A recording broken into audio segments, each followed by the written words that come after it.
ಎಲ್ಲರಿಗೂ ನಮಸ್ಕಾರ. Learn with Chetan YouTube ಚಾನಲ್ಗೆ ನಿಮ್ಮೆಲ್ಲರಿಗೂ ಆಧಾರದ ಸುಸ್ವಾಗತ. ಇಂದಿನ ದಿನ ನಾವು 9ನೇ ತರಗತಿಯ ವಿಜ್ಞಾನ ವಿಷಯದ ಅಧ್ಯಾಯ 4 ಪರಮಾಣುವಿನ ರಚನೆ ಎಂಬ ಪಾಠದ ಪಠ್ಯಪೂರಕ ಪ್ರಶ್ನೆಗಳು, ಅಂದರೆ ಪಾಠದ ಒಳಭಾಗದ ಪ್ರಶ್ನೆಗಳಿಗೆ ಉತ್ತರಗಳನ್ನು ನೋಡ್ತಾ ಹೋಗೋಣ. ಹಾಗೆ ತುಂಬ ದಿನಗಳ ನಂತರ ವಿಡಿಯೋಗಳನ್ನು ಮಾಡ್ತಾ ಇದ್ದೀವಿ. ಯಾಕಪ್ಪ ಅಂದರೆ ಸ್ವಲ್ಪ ವೈಯಕ್ತಿಕ ಕಾರಣಗಳಿಂದ ಯಾವುದೇ ರೀತಿಯಾದಂತಹ ವಿಡಿಯೋಗಳನ್ನು ಮಾಡಲಿಕ್ಕೆ ಸಾಧ್ಯವಾಗಿಲ್ಲ. ಹಾಗಾಗಿ ನಿಮ್ಮೆಲ್ಲರಲ್ಲೂ ಕ್ಷಮೆಯನ್ನು ಕೇಳುತ್ತಾ ಬನ್ನಿ ವಿಡಿಯೋನ ಸ್ಟಾರ್ಟ್ ಮಾಡೋಣ. ಪಠ್ಯಪೂರಕ ಪ್ರಶ್ನೆಗಳು, ಪರಮಾಣುವಿನ ರಚನೆ ಎಂಬ ಪಾಠದ್ದು. ಸೊ ಮೊದಲನೇ ಪ್ರಶ್ನೆ ಈ ರೀತಿಯಾಗಿದೆ: ನಳಿಕಾ ಕಿರಣಗಳು ಎಂದರೇನು ಅಂತ ಕೇಳಿದ್ದಾನೆ. ಸೊ ನಳಿಕಾ ಕಿರಣಗಳು ಎಂದರೇನು ಅಂತ ಕೇಳಿದ್ದಾನೆ. ಸೊ ನೋಡಿ ಆನ್ಸರ್ ಇದೆ. ಗೋಲ್ಡ್ಸ್ಟೀನ್ ರವರು ತಮ್ಮ ಅನಿಲಗಳ ವಿಸರ್ಜನಾ ಪ್ರಯೋಗದಲ್ಲಿ ಅನ್ವೇಷಿಸಿದ ಕಿರಣಗಳನ್ನು ನಳಿಕಾ ಕಿರಣಗಳು ಎನ್ನುವರು. ಗೋಲ್ಡ್ಸ್ಟೀನ್ ಅವರು ಏನು ಅನಿಲಗಳ ವಿಸರ್ಜನಾ ಪ್ರಯೋಗವನ್ನು ನಡೆಸ್ತಾರಲ್ಲ, ಅದರಲ್ಲಿ ಕಂಡುಬಂದಂತಹ ಪತ್ತೆ ಹಚ್ಚಿದಂತಹ ಕಿರಣಗಳನ್ನು ಅವರು ನಳಿಕಾ ಕಿರಣಗಳು ಎಂದು ಕರೀತಾರೆ. ಸೊ ಇವು ಯಾವಾಗಲೂ ಧನ ಆವೇಶವನ್ನು ಹೊಂದಿರತಕ್ಕಂತಹ ಕಿರಣಗಳು ಆಗಿರ್ತವೆ. ಇವು ಪಾಸಿಟಿವ್ ಚಾರ್ಜನ್ನು ಹೊಂದಿರ್ತವೆ. ಹಾಗಾಗಿ ಇವುಗಳನ್ನು ಅನಿಲ ವಿಸರ್ಜನಾ ಪ್ರಯೋಗದಲ್ಲಿ ಕಂಡಿಡ್ತಕ್ಕಂತಹ ಕಿರಣಗಳನ್ನು ನಾವು ಏನು ಕರಿತೀವಿ? ನಳಿಕಾ ಕಿರಣಗಳು ಅಂತ ಕರಿತೀವಿ. ಇನ್ನು ಎರಡನೇ ಪ್ರಶ್ನೆ ನೋಡಿ: ಒಂದು ಪರಮಾಣುವು ಒಂದು ಇಲೆಕ್ಟ್ರಾನ್ ಮತ್ತು ಒಂದು ಪ್ರೋಟಾನ್ ಅನ್ನು ಒಳಗೊಂಡಿದ್ದರೆ ಅದು ಯಾವುದೇ ಆವೇಶವನ್ನು ಹೊಂದಿರುವುದೇ ಅಥವಾ ಇಲ್ಲವೇ ಅಂತ ಕೇಳಿದಾನೆ.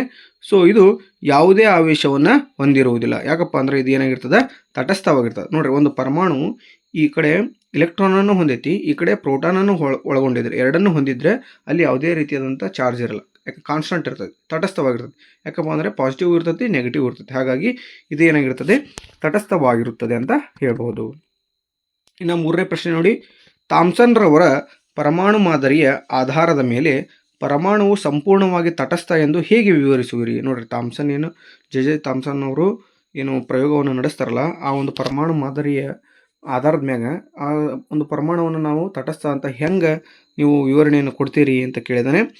ಪರಮಾಣುವಿನಲ್ಲಿ ಋಣಾತ್ಮಕ ಮತ್ತು ಧನಾತ್ಮಕ ಆವೇಶಗಳು ಸಮ ಪರಿಮಾಣದಲ್ಲಿರ್ತವೆ. ಅಂದರೆ ಆ ಒಂದು ಗೋಳಾಕಾರದ ಒಂದು ಪರಮಾಣುವಿನಲ್ಲಿ ಏನು ಇಲೆಕ್ಟ್ರಾನ್ಗಳು ಏನಿರ್ತಾವಲ್ಲ, ಹುದುಗಿಕೊಂಡಿರ್ತಾವಲ್ಲ, ಅವು ಎರಡು ಪಾಸಿಟಿವ್ ಮತ್ತು ನೆಗೆಟಿವ್ ಎರಡೂ ಏನಾಗಿರ್ತವೆ? ಸಮ ಪ್ರಮಾಣದಲ್ಲಿರ್ತವೆ. ಆದ್ದರಿಂದ ಒಂದು ಪರಮಾಣು ಸಂಪೂರ್ಣವಾಗಿ ಯಾವಾಗಲೂ ಏನಾಗಿರ್ತದೆ? ವಿದ್ಯುತ್ ತಟಸ್ಥವಾಗಿರ್ತದೆ ಅನ್ನೋದು ಸರಿಯಾದ ಉತ್ತರ ಆಗ್ತದೆ. ಓಕೆನಾ?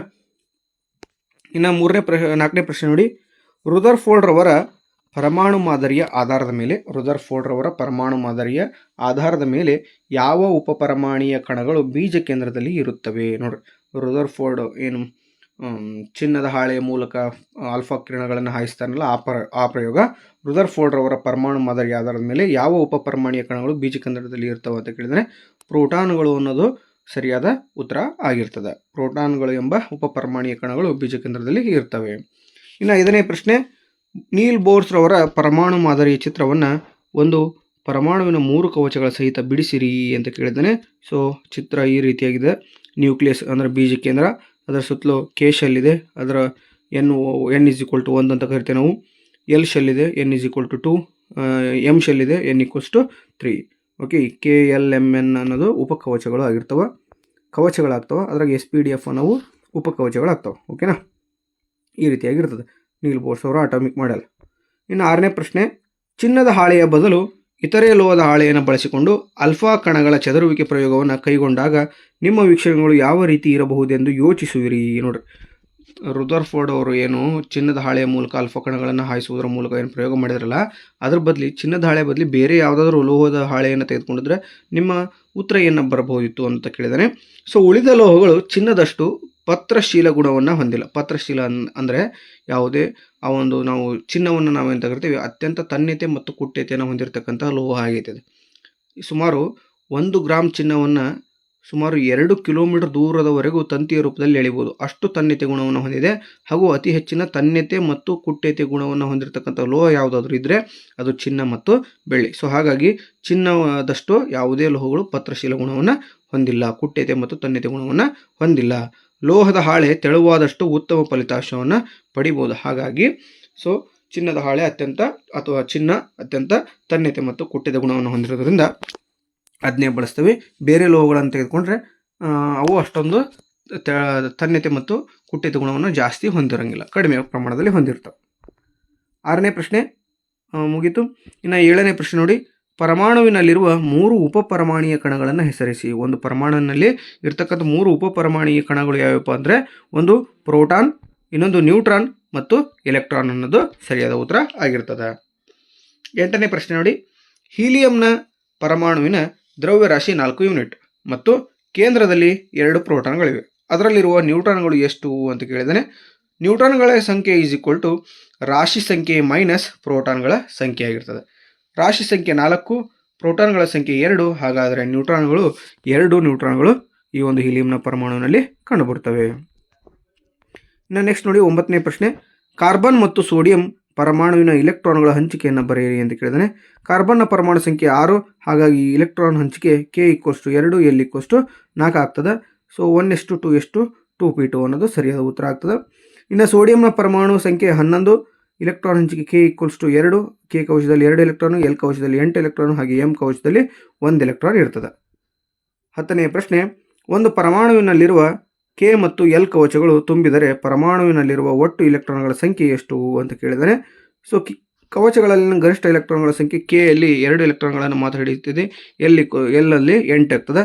ಸೊ ಆದ್ದರಿಂದ 10 ಎಲೆಕ್ಟ್ರಾನ್ಗಳು ನಾವು ತುಂಬಬಹುದು. ಇನ್ನು 11ನೇ ಪ್ರಶ್ನೆ, ಕ್ಲೋರಿನ್, ಸಲ್ಫರ್ ಮತ್ತು ಮೆಗ್ನೀಷಿಯಂನ ವೆಲೆನ್ಸಿಯನ್ನು ಹೇಗೆ ಕಂಡುಹಿಡಿಯಿರಿ ಅಂತ ಕೇಳಿದರೆ, ಕ್ಲೋರಿನ್ ಪರಮಾಣು ಸಂಖ್ಯೆ 17, ಇಲೆಕ್ಟ್ರಾನ್ ಹಂಚಿಕೆ K ಕವಚದಲ್ಲಿ 2, L ಕವಚದಲ್ಲಿ 8, M ಕವಚದಲ್ಲಿ 7 ಇರ್ತದೆ. ಅಷ್ಟಕ ವಿನ್ಯಾಸ ಹೊಂದಲು 1 ಎಲೆಕ್ಟ್ರಾನ್ ಅವಶ್ಯಕವಿರುವುದರಿಂದ ಅದರ ವೆಲೆನ್ಸಿ -1 ಆಗ್ತದೆ. ಕ್ಲೋರಿನ್ನ ವೆಲೆನ್ಸಿ ಎಲೆಕ್ಟ್ರಾನ್ ಸಂಖ್ಯೆ -1. ಸಲ್ಫರ್ನ ಪರಮಾಣು ಸಂಖ್ಯೆ 16, ಇಲೆಕ್ಟ್ರಾನ್ ಹಂಚಿಕೆ ಈ ರೀತಿಯಾಗಿರ್ತದೆ. K = 2 ಅಂದರೆ K ಕವಚದಲ್ಲಿ 2 ಎಲೆಕ್ಟ್ರಾನ್, L ಕವಚದಲ್ಲಿ 8 ಎಲೆಕ್ಟ್ರಾನ್, M ಕವಚದಲ್ಲಿ 6 ಎಲೆಕ್ಟ್ರಾನ್. ಅಷ್ಟಕ ವಿನ್ಯಾಸ ಹೊಂದಲು 2 ಎಲೆಕ್ಟ್ರಾನ್ ಅವಶ್ಯಕವಿರುವುದರಿಂದ ಅದರ ವೆಲೆನ್ಸಿ ಸಂಖ್ಯೆ -2 ಆಗುತ್ತದೆ. ಸೊ ಮೆಗ್ನೀಷಿಯಂನ ಪರಮಾಣು ಸಂಖ್ಯೆ 12, ಇಲೆಕ್ಟ್ರಾನ್ ಹಂಚಿಕೆ ಈ ರೀತಿಯಾಗಿರ್ತದೆ. K ಕವಚದಲ್ಲಿ 2 ಎಲೆಕ್ಟ್ರಾನ್ಗಳು, L ಕವಚದಲ್ಲಿ 8 ಎಲೆಕ್ಟ್ರಾನ್ಗಳು, ಹಾಗೆ M ಕವಚದಲ್ಲಿ 2 ಎಲೆಕ್ಟ್ರಾನ್ಗಳು ಇದ್ದಾವೆ. ಅಷ್ಟಕ ವಿನ್ಯಾಸ ಹೊಂದಲು 2 ಎಲೆಕ್ಟ್ರಾನ್ ಬಿಟ್ಟು ಕೊಡುವುದರಿಂದ ಅದರ ವೆಲೆನ್ಸಿ ಸಂಖ್ಯೆ +2 ಆಗಿರ್ತದೆ. ಯಾವುದ್ರದ್ದು? ಮೆಗ್ನೀಷಿಯಂ. ಓಕೆನಾ.